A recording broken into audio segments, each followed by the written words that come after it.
Hello and welcome to a new video. In today's video I'm going to explain how you can transfer an image from a colouring book or any other image that you fancy colouring onto some better quality paper. For instance, if you want to do watercolour, which is what I often do, the paper in the colouring books isn't quite up to painting with watercolour, so I'll transfer it onto some watercolour paper because watercolour paper's got a special coating over the top of it which makes it able to take the watercolour. So just for example, I wanted to paint this one out of the Witch's Special book.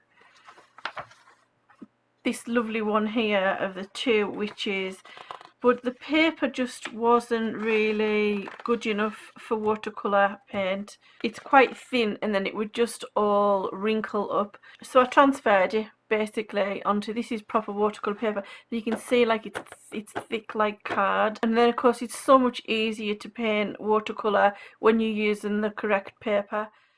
Now I'll show you a few different ways of doing this. Now there's probably lots of other ways to achieve the same thing, but I'm just going to show you what I know and what I do. So the first thing you need to do is either scan the image if you've got a flatbed scanner. So this is a flatbed scanner and you open it up like this, just a bit like a photocopier, and then you put your image face down, put the lid over. You could try and hold it firmly so that the light doesn't get in, and then you would operate it from your computer and tell it to scan, and it'll scan the image, takes a minute or so, and then you've got a digital copy on your computer. So then with your digital copy on your computer you can then just print it out, and if you don't have a scanner you'll need to trace it with some tracing paper. So this is, I'll just show you what the tracing paper is.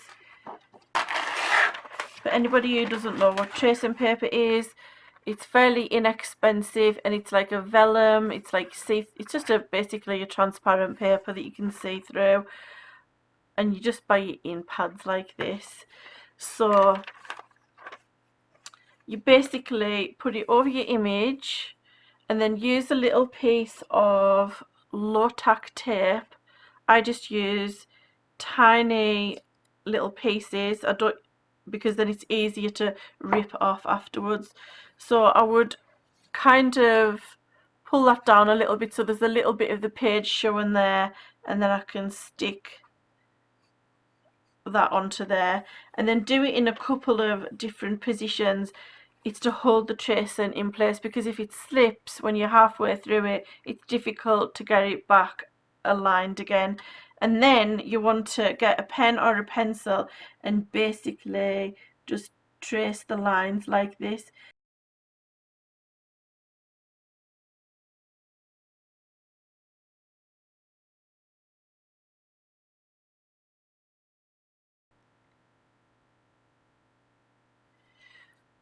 And then when you've finished tracing all the lines, you can pull your paper off, and then you've got your image on your tracing paper like this.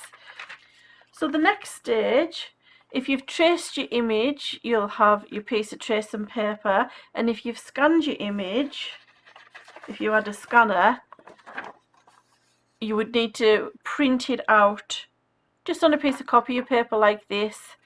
Now if you're very lucky and your printer will print card thickness, which mine won't, and you've got a laser printer, it won't work with the inkjet, just a laser printer, you can print it directly onto the watercolor paper, and then that's it, you've got your image on your watercolor paper. So if you don't have a laser printer that prints on card, which most people probably won't, then you need to go on to the next stage.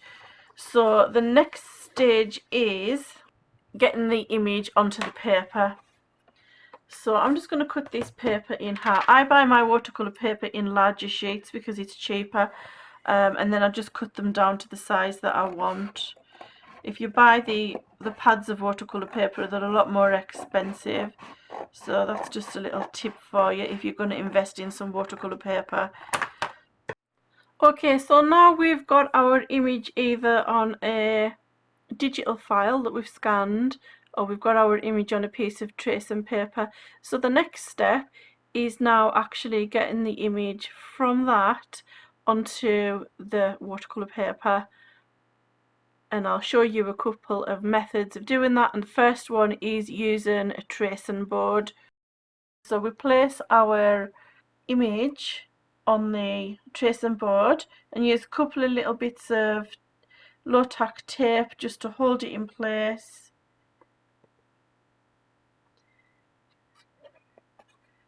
And then you put your watercolor paper over the top and try and align it correctly.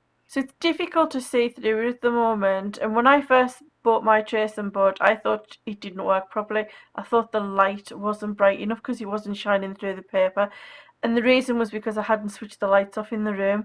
So you've got to do this in really low light for it to show through. So I'll knock this light off and I'll knock the room light off, and then you can see the difference. Okay, so you can see how now with that light shining from underneath you can totally see right through the watercolor paper. So you get it aligned correctly and then put some of the low-tack tape on that as well, just to hold it in place, and then you just go over it with the pen and trace it, just like I showed you how to trace the other one. And then after you've done that, you've got your image on your paper, and this is the image now on the watercolor paper. So this is the next thing that I'm going to paint, and it's from one of the little postcards from a set of Flower Fairies postcards. And if you'd like to see these postcards, if you go on my other channel, the Art Spirits, I've got a video showing them and some other cute postcard collections. Now if you don't have a tracing board and you want to do it by hand, then you need to get your image, you need to turn it over so you're on the back of the image, get a pencil, hold it to the side and just basically cover the whole thing in a layer of graphite like this.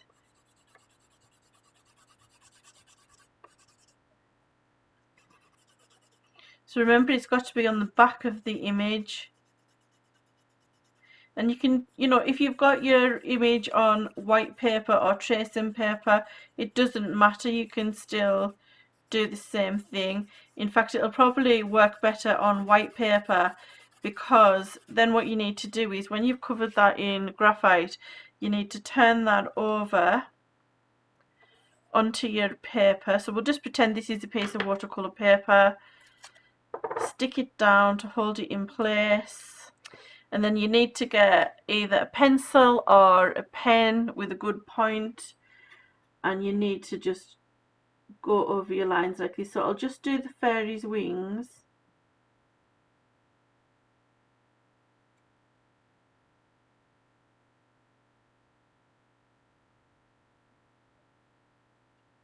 Now if you use a different coloured pen or pencil, then that will be better because you can see where you've missed. That would be easier, but I'm just using this pencil just for demonstration purposes. Okay, and then you go over your whole image, take that off, and it's very, very light, but you can see it's got the pencil marks there. Now you can either leave that like that and paint it like that, because you can see the lines, you can see them better in real life than you can on camera. So you can either leave it like that, and then by the time you've got your paint over the top, the lines will kind of like disappear almost. Or if you want to have the black lines, then you can just use a fine liner. Okay, so that's your image on the paper. Now obviously if you don't have a scanner and you don't have a tracing board, it's going to take a lot longer because you need to trace the image first of all onto your tracing paper, and then you need to trace it again onto your watercolor paper, and then if you do want black lines you're going to then have to go over the lines again, so that's 3 times in total, so it's going to take a long time. So I would suggest investing in a tracing board and a scanner. Now you might think, well, why not just put your image straight onto the tracing board from the book? And you can do it that way and it would save you a bit of time because it would save you doing the tracing. But there is a problem with that. You're going to have to try and bend your book back like this. And you can't get the image flat. See, it's, when you're letting the book go like this, it's just pulling the page back up. So you can't really get your image flat. You're gonna, unless you destroy the spine of your book, and even then you're probably gonna need one hand to hold it down because it'll just, you know, you can't, you want that taped flat and it's just not gonna go flat because there's gaps here. I hope that makes sense. No, it actually depends what type of colouring book you're using as well. If it's a book where you can remove the page and stick it back in with a piece of sellotape, then you can just trace directly onto the watercolour paper. But if it's a fancy book like this, I mean, you don't want to start ripping pages out of these type of books. But this one that I did, it was just from this book, and I removed the page, I put it on my tracing board, put my watercolour paper over the top, and that was easy enough. I only had to trace it the once, and then at some point I'll just stick that back in with a bit of sellotape. Now I did buy, my tracing board was fairly cheap. I got mine a few years ago on eBay and I think it was around £20. I just picked the cheapest one I could find and it's been absolutely fine. Now it was just a Chinese seller that I bought it off, so I won't have a link for it, but I'll try and find a similar one. I'll try and find like the cheapest one I can find and I'll put a link below.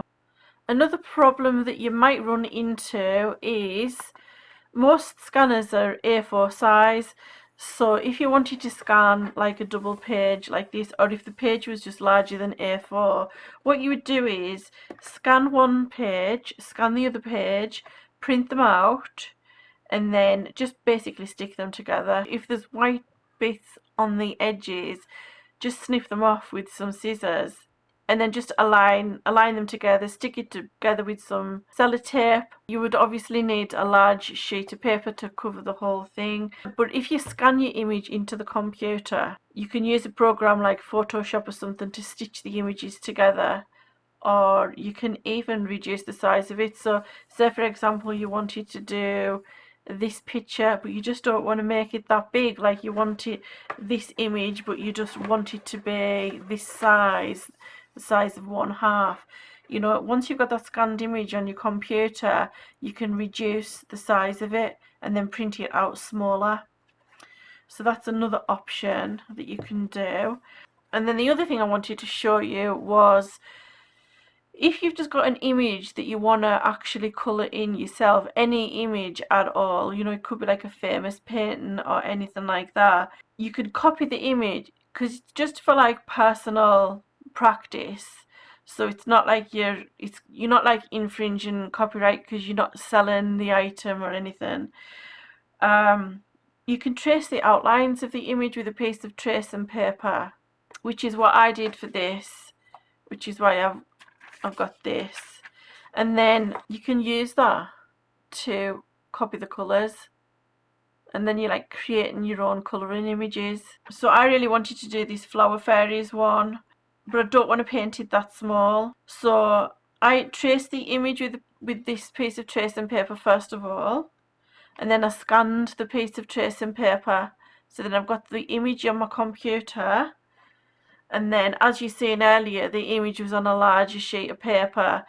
I just printed it out in a larger size, so you can make it whatever size you want. Okay, so I hope that made sense, and I hope you found that useful. I know to some people it probably seems straightforward if you already know how to do this, but not everybody knows how to do this. And I've been thinking about making this video for quite a while, but then somebody actually requested the other day that I make it, so I decided to go ahead. I'll put links to everything underneath, as I always do. Okay, so thank you very much for watching.